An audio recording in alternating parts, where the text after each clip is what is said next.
અર્થ અને એના લક્ષણોનો જે 5 માર્કનો પ્રશ્ન છે એની ચર્ચા કરી.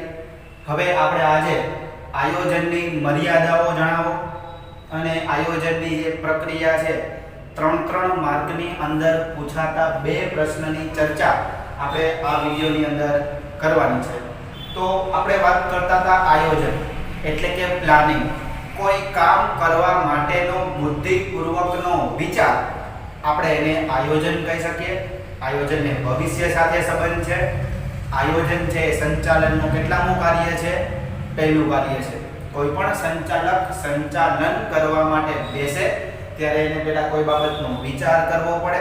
આ વિચાર એટલે પ્લાનિંગ એટલે કે આયોજન.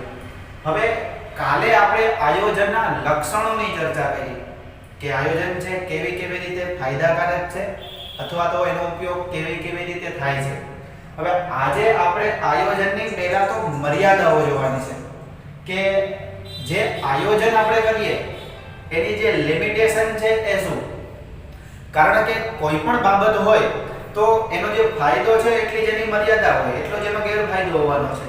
તો વાત કરીએ આયોજનની મર્યાદા. પહેલું, ભાવિની અનિશ્ચિતતા. ભાવિ એટલે કે ભવિષ્ય, અનિશ્ચિતતા. જ્યાં ભાવિ અનિશ્ચિત છે એટલે કે જ્યાં ભવિષ્યનો વિચાર આજે થઈ શકતો નથી, આવી જગ્યાએ અથવા તો આવા સંજોગોની અંદર આયોજન અસરકારક બનતું નથી. જેમ કે અત્યારની મહામારી કોરોના કાળ છે તો ભાવિ અનિશ્ચિત છે. કોઈ પણ પોતાના ધંધા વિશે કાલે કે આવતા મહિને શું થશે એ અત્યારે ક્લિયરલી કહી શકતા નથી. ઇવન ગવર્નમેન્ટ પણ અત્યારે ડિસિઝન સરખા લઈ શકતી નથી. કારણ કે બધાયનું જે ભવિષ્ય છે એ અનિશ્ચિત છે. ભવિષ્યમાં શું થશે આની કોઈને ખબર અત્યારે પડે એવી સિચ્યુએશન કે સંજોગો નથી. હવે આવી રીતે બીજી કોઈ પ્રક્રિયામાં પણ જ્યારે આપણે કોઈ ધંધાને લગતું આયોજન કરવા માટે જઈએ, આ તો અત્યારે મહામારીનો સમય છે, કદાચ 1-2 વર્ષમાં બધું સરખું પણ થઈ જાય અથવા તો 1-2 વર્ષ પહેલા નહોતું ત્યારે પણ જે બાબતનું ભવિષ્ય અંધકારમય હતું એટલે કે ભવિષ્ય કઈ દેખાઈ શકે, કઈ કહી શકાય એવું ન હોય તો એ આયોજનની મર્યાદા છે. કેમ કે દરેક વખતે ભવિષ્યની ધારણા અત્યારે કરી લેવી એ શક્ય હોતી પણ નથી.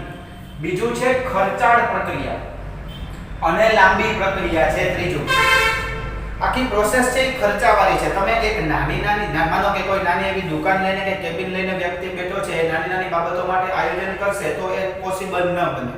નાની એવી દુકાન છે, 20-30 હજારનો માલ લઈને કોઈ વેપાર કરવા બેઠો હોય અને એને 1000નો માલ લેવો હોય તો હાલો હું પહેલા વિચારી લઉં પછી હું લેવા જાઉં, તો આ બધી પ્રક્રિયા લાંબી પણ થઈ જાય અને એના માટે એકદમ ખર્ચાવાળી થઈ જાય. એ એક નાની એવી દુકાનવાળો છે, પોતે જ માલિક હોવાનો છે, પોતે જ બધું કામ કરવાનું છે, પોતાના જ પૈસા રોકવાનો છે અને પોતે જ કમાવાનો છે. એને આયોજન માટે સંચાલન માટે સંચાલક રાખવો પોસાય નહીં. એટલે એટલા માટે એના માટે ખર્ચાળ પ્રક્રિયા થઈ જાય નાની બાબતો માટે, અને એના માટે કેવી પ્રક્રિયા થઈ જાય? લાંબી પ્રક્રિયા થઈ જાય. જ્યાં તાત્કાલિક કામ કરવાની જરૂર છે ત્યાં વધારે પડતું આયોજન છે એ લાંબી પ્રક્રિયા થાય. જેમ કે 5 મિનિટ પછી તમારે કોઈ કામ કરી જ નાખવું પડે એમ છે તો એનું આયોજન તમારે 5 જ મિનિટમાં કરી લેવું પડે. પછી એને તમારે આયોજન કરતા જો અડધી કલાક થતી હોય તો આ લાંબી અને બિન પ્રવૃત્તિ કઈ કામ વગરની પ્રક્રિયા થઈ જાય. આ બધી આયોજનની મર્યાદાઓ છે. પછી આયોજન અપ્રસ્તુત છે એટલે કે આયોજન છે એ ખાલી એક વિચાર છે અથવા તો આપણે કાલનો કરેલો એક વિચાર છે. ખરેખર કાલ પડે એ સમય આવે એ કામ આપણે કરીએ અને જો આપણા આયોજન મુજબ થઈ જાય તો આપણે આયોજન સરખું કર્યું કહેવાય. તો આયોજન છે એ પ્રસ્તુત છે કાલે. પણ આજે આપણે ખાલી વિચાર કરવાનો છે ઓન પેપર, કાગળ ઉપર અથવા તો ખાલી લખવાનું છે, તો આજે છે એ આયોજન અપ્રસ્તુત છે. મતલબ ખાલી ઓન પેપર છે, એનું પ્રેક્ટિકલ હજી થયું નથી. એટલે ક્યારેક આયોજન. અને બીજું કે કાલે કદાચ એવું પણ બને કે આખો સમય સંજોગ જ ફરી જાય તો આયોજન અપ્રસ્તુત થઈ જાય. જેમ કે 22મી માર્ચે જ્યારે જનતા કર્ફ્યુ થયો ત્યારે ઘણા બધા લોકોએ એવી અનુમાન કર્યા હોય કે આપણે એપ્રિલ મહિનામાં આવા બધા કામ કરી નાખશું, તો આ બધાયનું આયોજન કેવું થયું હશે ત્યારે? અપ્રસ્તુત. કારણ કે એકાએક કોક આકસ્મિક સંજોગો ઊભા થઈ ગયા અને સંપૂર્ણ દેશની અંદર લોકડાઉન જેવો માહોલ થઈ ગયો, તો બધાયના આયોજન છે એ અપ્રસ્તુત થઈ ગયા હોય, મતલબ કામ ન લાગે એવા થઈ ગયા હોય. પછી જડતા પ્રેરે. હમણાં જ આપણે વાત કરી કે આયોજન છે એ જો વધારે પડતું ફિક્સ અને વધારે પડતું જડ હોય ને તો એ નકામું. જડતા પ્રેરે એટલે કે આપણે એક પ્રમાણે પછી કરવું જ પડે, એમાં કોઈ વર્તનનું ચેન્જ કે પરિવર્તન ચાલે નહીં, તો એ બાબતે જ ક્યારેક આયોજન જડતા પ્રેરે. એટલે આપણને એ કામ પછી ફરજિયાત કરવું પડે અને આપણને એમાં નિષ્ફળતા જ મળે, આ જડતા પ્રેરે. પછી છે બાહ્ય પરિબળોની અનિશ્ચિતતા. બહારના પરિબળો આપણા હાથની વાત નથી. જેમ કે આ કોરોનાની મહામારી છે તો આપણા હાથની વાત નથી.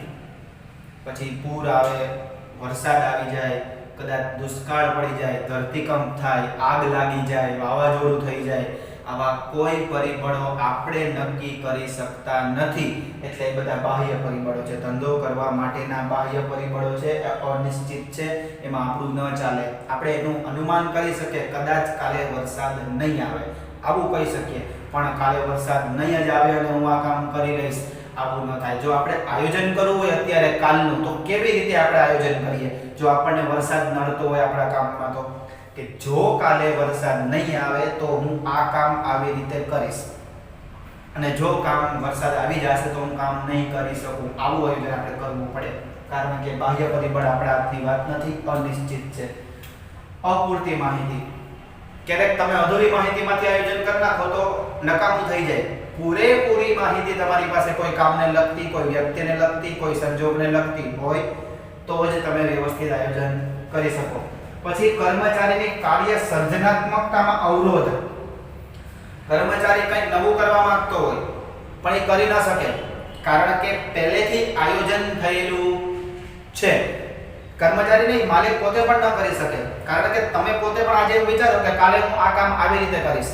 હવે કાલ થયું, તમારા મગજમાં કંઈક નવો પ્લાન આવ્યો, પણ આજે તો તમે નક્કી કરી લીધું હતું કે આ કામ આવી રીતે થાય અથવા તમારે આમ જ કરવાનું છે, તો એ તમારી સર્જનાત્મકતા, તમારી ક્રિએટિવિટી એને મારી નાખે. કારણ કે પહેલેથી કોઈ નક્કી થઈ ગયેલું કામ છે, પછી એને એ કામ એવી રીતે જ કરવું પડે. ખાસ કરીને તમે ક્યાંય નોકરી કરતા હોય તો એના બધા આયોજન પરફેક્ટલી પહેલેથી ચાલ્યા હોતા હોય, એ પ્રમાણે જ કામ થતું હોય. પછી તમને કંઈ નવું આઈડિયો આવે તો તમે ત્યાં અપનાવી શકતા નથી. પછી પદ્ધતિઓનો ખામીયુક્ત ઉપયોગ. આયોજનની અંદર જે પદ્ધતિ, જે કામ કરવા માટેની જે મેથડ, જે પ્રોસેસ અપનાવવાની છે એ જ જો ખામીવાળી હોય તો એનો ઉપયોગ વ્યવસ્થિત થઈ શકતો નથી. આપણે કાલે વાત કરી હતી કે આપણે જુનાગઢ જવું છે, એસટી બસમાં આપણે બેસી પણ ગયા, પણ રસ્તામાં પંચર પડશે જ, અથવા તો બસ જ એવી છે કે આપણે પહોંચાડશે જ નહીં, અથવા તો આપણી ટુ વ્હીલ લઈને આપણે ગયા અને આપણે પ્રોબ્લેમ થવાનો જ છે. પદ્ધતિ આપણે અપનાવી જે જવા માટેની એ જ ખામીવાળી છે, આપણને ખબર જ છે, તો પછી આયોજન મુજબ આપણે કામ કરી શકવાના નથી, અટકી જ જવાના છે. તો આવા જ્યારે સંજોગો ઊભા થાય, આવા મુદ્દાઓ જ્યારે આયોજનની અંદર આવે ત્યારે આયોજન છે મર્યાદિત બની જાય. આ બધી આયોજનની મર્યાદાઓ છે. પછી વાત કરીએ આપણે આયોજનની પ્રક્રિયા, પ્રોસેસ ઓફ પ્લાનિંગ. કેવી રીતે આપણે આયોજન કરી શકીએ? આયોજન કરવું હોય તો આપણે કેવા કેવા મુદ્દાને અપનાવવા પડે? આ 3 માર્કમાં પૂછાય છે ને આ મુદ્દો પણ, આયોજનની પ્રક્રિયા પણ તમને 3 અથવા તો 5 માર્ક્સની અંદર પૂછાય છે, એટલે ખાસ તૈયાર કરી લેવો આ પ્રશ્ન. આયોજનની પ્રક્રિયા. હેતુ નિર્ધારણ. પહેલું, તમારે કંઈક કામ કરવા માટે હેતુ નક્કી કરવો પડે કે મારે શું કરવું છે. પહેલા તો આ નક્કી જોઈએ તો આ પ્લાનિંગ થાય. હેતુ તમારો નક્કી કરવો પડે. હેતુનું નિર્ધારણ એટલે કે હેતુ નક્કી કરવો. પછી આયોજનના આધાર સ્પષ્ટ કરવા. આપણે જે કામ કરવાનું છે એને લગતા આધારો આપણે ચેક કરવા પડે, જોવા પડે કે કઈ રીતે આ કામ થઈ શકે એમ છે, એને આધાર સ્પષ્ટ કરવા કહેવાય. પછી માહિતીનું એકત્રીકરણ કરી અને એનું વિશ્લેષણ કરવું. આપણા કામને લગતી બધી જ માહિતી આપણે એકત્ર કરવી પડે, ચેક કરવી પડે અને પછી એને છૂટી પાડવી પડે કે આપણે સમજવી પડે માહિતી આપણા કામને લગતી. આપણે જે આધાર સ્પષ્ટ કર્યા હોય, મેં તમને આપણે કાલનું ઉદાહરણ કન્ટિન્યુ રાખીએ તો આપણે જે જુનાગઢ જવું છે એના માટેની જે મેં તમને કાલે એક પછી એક પગલાં બતાવ્યા હતા કે તમે આવી રીતે જુનાગઢ જઈ શકો, તો એ આપણા આધાર હતા. હવે એના માટેની આપણે માહિતી એકત્ર કરવી પડે કે બસમાં જવું છે તો બસનું ટાઈમ ટેબલ શું, રિક્ષામાં જવું છે તો રિક્ષાનું ટાઈમ ટેબલ શું, આપણે ટુ વ્હીલ લઈને જઈએ તો આપણે કેટલા સમયમાં પહોંચશું, રસ્તામાં ક્યાંય પ્રશ્ન મળશે કે નહીં, પ્રશ્ન થશે કે નહીં, આવી બધી માહિતીને આપણે એકત્ર કરવી પડે અને એનું વિશ્લેષણ કરવું પડે. પછી માહિતી એકત્ર થઈ ગયા પછી આપણે વૈકલ્પિક યોજનાઓ તૈયાર કરવી પડે કે ચાલો આપણે પ્લાનિંગ કર્યું, હેતુ નક્કી કર્યો કે આપણે જુનાગઢ જવું છે, એના માટેના આધાર જોયા કે આવી રીતે જઈ શકાય, એને લગતી માહિતી પણ આપણે જોઈ લીધી. હવે આપણે વિકલ્પો તૈયાર કરવા પડે કે કાં હું બસમાં જાઉં અથવા હું ટુ વ્હીલર જાઉં. આ આપણે બે વિકલ્પ કદાચ પસંદ કરીએ તો આ વિકલ્પો થયા અલગ અલગ. આને તૈયાર કરવા પડે કે આવી રીતે જઈએ તો આ રીતે જવાશે, બસમાં જઈએ તો આ રીતે જવાશે, આપણે પોતાની રીતે જશું તો આટલી સમયમાં પહોંચશું. આવા અલગ અલગ વિકલ્પો આપણે તૈયાર કરવાના હોય કોઈ પણ કામ માટે. પછી વિકલ્પોની વિચારણા કરવી. વિકલ્પ તૈયાર થઈ ગયા પછી આપણી પાસે એક જ કામ કરવા માટે બે પ્રકારના રસ્તા છે તો બે બાબતે આપણે વિચાર કરવો પડે કે આમ કરું કે આમ કરું. બે રીતે આપણે શાંતિથી વિચારવાનું છે કે કઈ રીતે વધારે અસરકારક અને વહેલું કામ થાય આપણું. પછી ચોક્કસ યોજના સ્વીકારવી.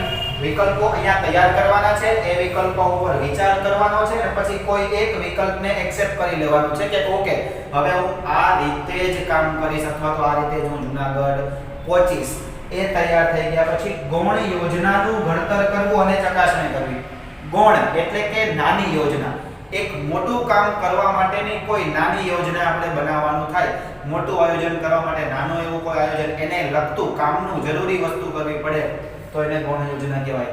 જેમ કે તમારે કાલે સવારે 9 વાગે બસમાં પહોંચવું છે તો એના માટે તમારે 7 વાગે ઉઠી અને 7 થી 9 માં તમારી જે દૈનિક ક્રિયાઓ છે એ પતાવી લેવી પડે.